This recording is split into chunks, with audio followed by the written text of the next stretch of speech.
हमारी मूवी जैसे स्टार्ट होती हम जोई नाम की लड़की को देखते जो कि खुद ही गन लेकर खुद को ही शूट करने वाली थी। और अब मूवी फ्लैशबैक में चली जाती है। अब जोई सोई हुई जोई के सौतेले डैड उसके साथ संबंध बना रहे थे और जोई भी उनका कोई भी विरोध नहीं कर रही थी और वो भी 10 इंच का दर्द झेल रही थी। तो क्या थी ऐसी जोई की मजबूरी, वो अपने डैड के साथ संबंध क्यों बना रही थी, तो ये जानेंगे सारा कुछ इसी एक्सप्लेन वीडियो में। अगर चैनल पे नए हैं तो चैनल को सब्सक्राइब जरूर कर दे। इसी चैनल पे आपको नए और फ्रेश कंटेंट देखने को मिलते रहेंगे। अब मूवी जैसे ही आगे बढ़ती है कि हम जोई और उसके पिता जॉन को दोनों को कार में बाढ़ में जाते हुए देखते और अब ये दोनों बाढ़ में चले जाते और यहाँ पर जोई जाकर एक लड़की से बात कर रही होती है और उस लड़की का नाम टेसी होती है और वो दोनों बात करती है। थोड़ी देर के बाद जोई अपनी डैड से उसको मिलवाती है और वो दोनों वहाँ पर बैठकर बातें करते और थोड़ी देर के बाद हम देखते हैं कि जॉन उस लड़की को लेकर अपने घर लेकर आ रहा है और जोई भी उसी के साथ आ रही। लेकिन स्टेसी को लगता था कि स्टेसी को भी जॉन में इंटरेस्ट था, इसीलिए वो उसके साथ आ जाती और यहाँ पर जॉन उसे आंखें बंद करने के लिए कहता है और स्टेसी भी बिल्कुल आंखें बंद कर देती है। स्टेसी को लगता था कि जॉन उसे प्यार करेगा, उसको 10 इंच का दर्द देगा, बल्कि जॉन उसे नहीं पता था कि जॉन एक साइको किलर है। और वो स्टेसी को लगता था कि जॉन ने उसके लिए कुछ सरप्राइज़ रखा हुआ था। और वो जैसे ही कमरे के अंदर जाती है और कमरे में जाकर आंख खुलती है तभी उस कमरे में बहुत सारे टॉर्चर करने के साधन पड़े थे और उन्हीं सभी को देखकर वो काफ़ी डर जाती है और चिल्लाने की कोशिश करती है। और वो अब वहाँ से भागने ही वाली थी, लेकिन इतनी देर में जॉन आकर उसे कसकर पकड़ देता है। स्टेसी बहुत ही कोशिश करती है उसको छुड़ाने की, लेकिन जॉन ने बहुत ही तेज़ पकड़ रखा था। और बाहर से जोई भी ये सारी चीखें सुन रही थी, लेकिन हर बार की तरह इस बार भी जोई कुछ नहीं कर पाती और ये सब देख रही थी। और अब जोई जाकर सो जाती है और दूसरी तरफ और यहाँ पर हम देख पाते हैं कि जॉन एक साइको किलर है और उसी कमरे में और भी बहुत सारी लड़कियों की फ़ोटोज लगी हुई थी, यानी कि जॉन ने उसके अलावा भी काफ़ी सारी लड़कियों को बहुत ही बुरी तरह से मारा है। और अब मूवी आगे बढ़ती है और हम जेनिफर नाम की लड़की को देखते हैं जो कि सड़क पर जा रही थी। तभी पीछे से गाड़ी आती है और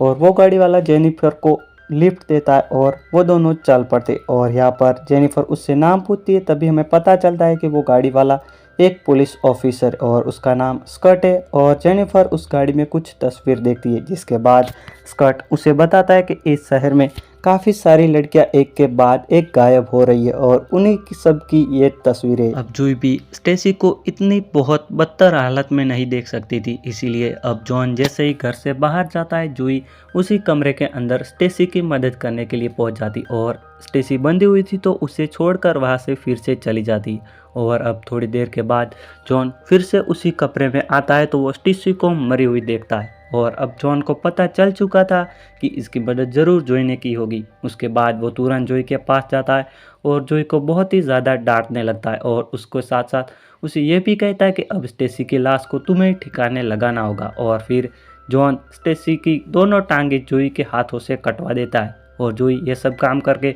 बहुत ही ज़्यादा डिस्टर्ब हो चुकी थी। और दूसरी तरफ हम अब देखते हैं कि स्टेसी के बारे में कुछ पूछताछ करने के लिए जाता है, तभी कुछ शैतान बच्चे आते और गाड़ी को पंचर करके चले जाते। थोड़ी देर बाद स्कॉट किसी गैराज में जाता है अपनी गाड़ी को ठीक करवाने। वहीं पर वो देखता है कि वो किसी और की गैराजी बल्कि जॉन की गैराजी थी और स्कॉट देखता है कि वहाँ पर जोई भी बैठी हुई थी। और अब स्कॉट और जॉन दोनों अपनी गाड़ी को लेकर पुलिस की गाड़ी को अंदर टो कर किसी अच्छे से गैराज में लेकर जा रहे थे। और यहाँ पर स्कॉट और जॉन दोनों के बीच में काफ़ी बातचीत होती है और यहाँ पर स्कॉट को पता चलता है कि जॉन एक आर्मी ऑफिसर थे, लेकिन स्कॉट को साथ ही साथ जॉन पर शक भी हो रहा था और जॉन की कुछ हरकतें सही नहीं लग रही थी। इसीलिए स्कॉट पुलिस स्टेशन जाता है और अपने कुछ साथियों को जॉन के बारे में पूछता है और कहता है कि मुझे इस आदमी पर शक है, लेकिन उनके सारे ऑफिसर दोस्त कहते हैं कि उसका रिकॉर्ड बिल्कुल क्लियर है और उसका कोई भी गंदा रिकॉर्ड नहीं है। और इसके बाद स्कॉट यहाँ से चला जाता है और अब फिर से और हम दूसरी तरफ जॉन को अपने घर के आसपास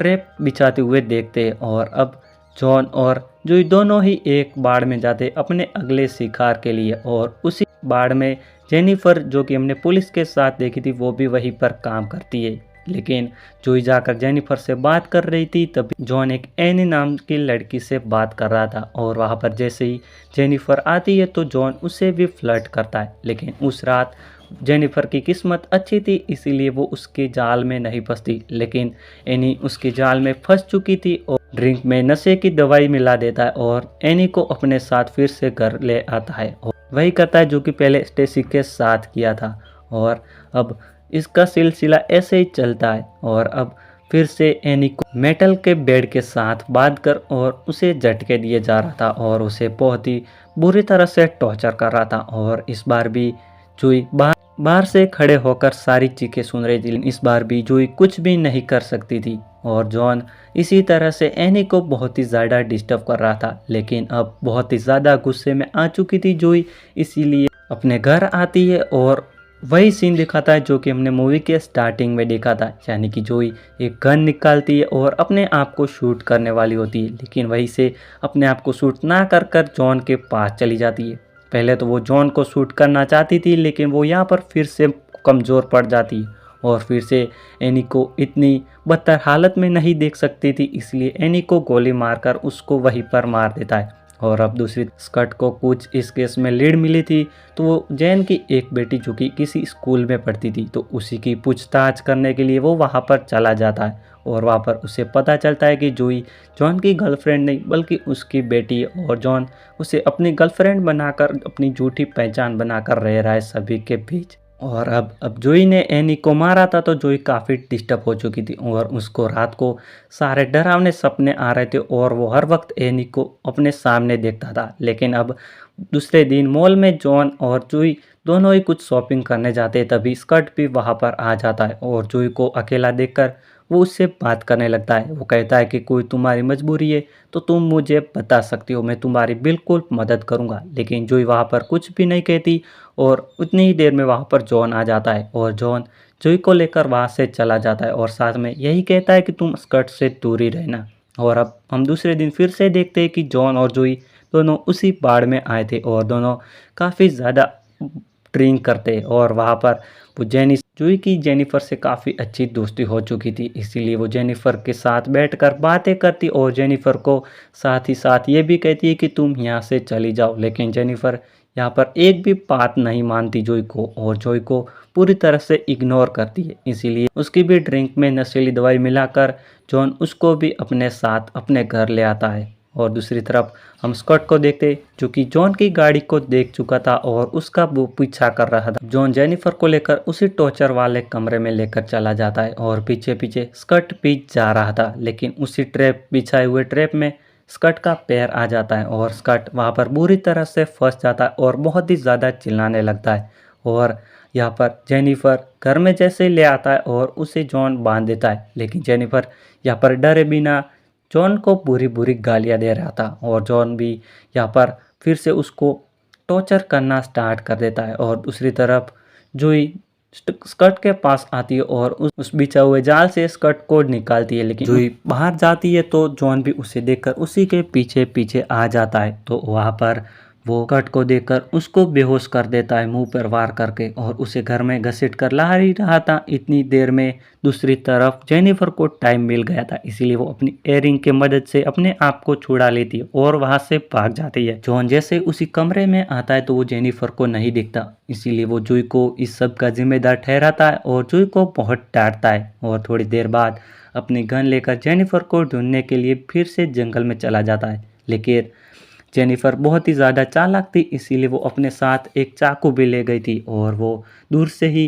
जॉन को देखे जा रही थी। और जैसे ही जॉन उसके पास आता है तो उसके पैर पर वो ज़ोर से वार कर देती है और यहाँ पर जॉन बहुत ही ज़्यादा दर्द में था, इसीलिए वहाँ पर रो पड़ता है और वहाँ से जेनिफर मौका देखकर भाग जाती है, लेकिन जॉन उसका वहाँ पर कुछ नहीं बिगाड़ सकता, इसीलिए जॉन फिर से अपने घर आता है और जोई को मदद के लिए बुलाता है। लेकिन वहाँ पर जोई नहीं बल्कि जेनिफर आती है और जॉन पर अटैक कर देती है और थोड़ी देर बाद जोई भी आती है गन लेकर, लेकिन इस बार वो जेनिफर को नहीं बल्कि बहुत ही ज़्यादा हिम्मत कर को जॉन को एक गोली मार देती है